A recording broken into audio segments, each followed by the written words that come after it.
Madam ಹೇಳಿ, ರಾಯಚೂರು ಜಿಲ್ಲೆಗೆ ಜಿಲ್ಲಾಧಿಕಾರಿಗಳು ಬಂದಿದ್ದರು. ಸೊ ರಾಯಚೂರು ಬಗ್ಗೆ ನಮಗೇನು ಹೇಗೆ ಅನಿಸುತ್ತೆ? ರಾಯಚೂರು ಅಂತ ಒಂದು ಐತಿಹಾಸಿಕ ಜಿಲ್ಲೆಗೆ ಜಿಲ್ಲಾಧಿಕಾರಿಯಾಗಿ ಬಂದಿರುವುದು ನನಗೆ ತುಂಬ ಗೌರವ ಹಾಗೂ ಸಂತೋಷ ಹಾಗೂ ಹೆಮ್ಮೆನೂ ಕೂಡ ಆಗ್ತಾ ಇದೆ. ಈ ನಾರ್ತ್ ಕರ್ನಾಟಕದಲ್ಲಿ ಇದು ನನ್ನ ಮೊದಲನೇ ಪೋಸ್ಟಿಂಗು.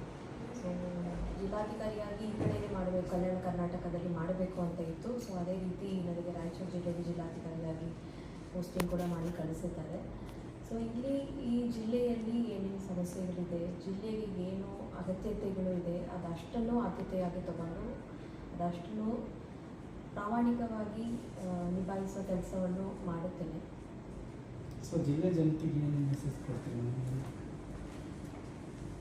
ತಮಗೆ ಏನೇ ಸಮಸ್ಯೆಗಳಿದ್ರೂ ಜಿಲ್ಲಾಡಳಿತಕ್ಕೆ ತಿಳಿಸಿ, ನಾವು ಸರ್ಕಾರದಿಂದ ತಮಗೆ ತಮ್ಮ ಸಮಸ್ಯೆಗಳನ್ನು ಬಗೆಹರಿಸುವ ನಿಟ್ಟಿಗೆ ಈ ಜಿಲ್ಲೆಯ ಅಭಿವೃದ್ಧಿಗೆ ಏನೇನು ಮಾಡಬೇಕು ಅದಷ್ಟನ್ನು ಕೂಡ ನನ್ನ ಜೊತೆ ನನ್ನ ಜಿಲ್ಲಾಡಳಿತ ಹಾಗೂ ಜಿಲ್ಲೆಯ ಎಲ್ಲ ಅಧಿಕಾರಿಗಳು ಸೇರಿ ಮಾಡುತ್ತೇವೆ ಎಂದು ನಾನು ನಿಮ್ಮೆಲ್ಲರಿಗೂ ಕೂಡ ಆಶ್ವಾಸನೆಯನ್ನು ನೀಡ್ತಾ ಜಿಲ್ಲೆಯಲ್ಲಿ ಬಹುತೇಕ ಕಡೆಗಳು ಮೊದಲನೇದಾಗಿ ಈ ರಾಯಚೂರು ಜಿಲ್ಲೆಗೆ ಜಿಲ್ಲಾಧಿಕಾರಿಯಾಗಿ ಬಂದಿರುವುದು ನನಗೆ ತುಂಬ ಗೌರವ ಹಾಗೂ ಹೆಮ್ಮೆ ಹಾಗೂ ಸಂತೋಷ. ಈಗ ನನಗೆ ಒಂದಷ್ಟು ಆದ್ಯತೆ ಇರುತ್ತೆ, ಆದರೆ ಈ ಜಿಲ್ಲೆಗೆ ಏನು ಅಗತ್ಯತೆಗಳು ಇದೆ ಅದು ನನ್ನ ಆದ್ಯತೆಗಳು ಆಗುತ್ತದೆ. ಈಗ ತಾನೇ ನಮ್ಮ ಹಿಂದಿನ ಜಿಲ್ಲಾಧಿಕಾರಿ ನಿತೀಶರ್ ಅವರು ಕೂಡ ಸುಮಾರು ಕೆಲಸಗಳನ್ನು ತಗೊಂಡಿದ್ದಾರೆ, ಅದನ್ನು ಮುಂದುವರಿಸುತ್ತೇನೆ. ಅದೇ ರೀತಿ ನನಗೆ ಮಹಿಳೆ ಮತ್ತು ಮಕ್ಕಳ ಅಭಿವೃದ್ಧಿ ಆದ್ಯತೆ ಇದೆ. ಸೊ ಅದನ್ನು ಸಮರ್ಪಕವಾಗಿ ಅನುಷ್ಠಾನ ಮಾಡಲು ಏನೇನು ಕೆಲಸಗಳು ಕಾರ್ಯಗಳು ಮಾಡಬೇಕು ಅದನ್ನು ಕೂಡ ಮಾಡುತ್ತೇನೆ.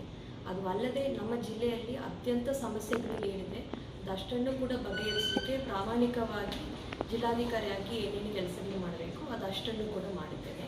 ಇದಕ್ಕೆ ನನ್ನ ಪೂರ್ತಿ ಜಿಲ್ಲಾಡಳಿತ ಹಾಗೂ ಎಲ್ಲ ಜಿಲ್ಲಾ ಅಧಿಕಾರಿಗಳು ಕೂಡ, ಜಿಲ್ಲಾ ಆಡಳಿತ ಕೂಡ ಹಾಗೂ ಎಲ್ಲ ಅಧಿಕಾರಿಗಳು, ಎಲೆಕ್ಟೆಡ್ ರೆಪ್ರೆಸೆಂಟೇಟಿವ್ಸ್, ಚುನಾಯಿತ ಪ್ರತಿನಿಧಿಗಳ ಸಹಕಾರವನ್ನು ಹಾಗೂ ಸಾರ್ವಜನಿಕರ ಸಹಕಾರವನ್ನು ಕೂಡ ಕೊಡುತ್ತೇನೆ. ಧನ್ಯವಾದ.